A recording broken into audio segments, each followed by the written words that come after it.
اشرب عصير عند امك. بص يا جماعه، انا راجل بشتغل في العصير القصب، كل يوم بيجيلي زباين بعدد شعر راسي، اللي عامل فيها نضيف واللي عامل نفسه من عيله واللي بيمسح الكيك بتاعه بايده ويجي عندي يقول لي ايه اغسل لي وحط لي في الكيس على طول. يا بتاع الكيس على طول انت لما بتخش عليا كده وتقول لي حط لي في الكيس على طول، هي مش نظافه منك على فكره، هي بتبقى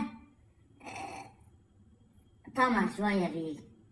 قال ايه حط لي في الكيس وما يهمكش لو قليل، بس انت عارف ان انا مش هحطه قليل.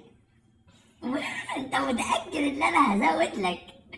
عشان كده انت بتقول لي الكلمتين دول في البدايه. قال ايه يعني انت راجل مش هيهمك الفلوس ولا هيهمك الكميه، لكن انا عارفك انت ايه فكرتك في ايه، دماغك بتفكر في ايه.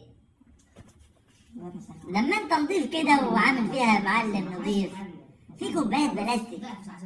الكوبايه بلاستيك يا جماعه معروف مقدارها قد ايه، وهو نفس المقدار، لكن انت تعمل نصح عليا.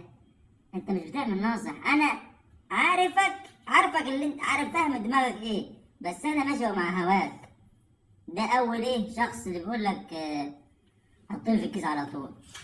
يجي لك واحد تاني اللي هو بيمسح الكخ بايده ويقول لي اغسل لي الكوبايه. يا ابني الصرمه،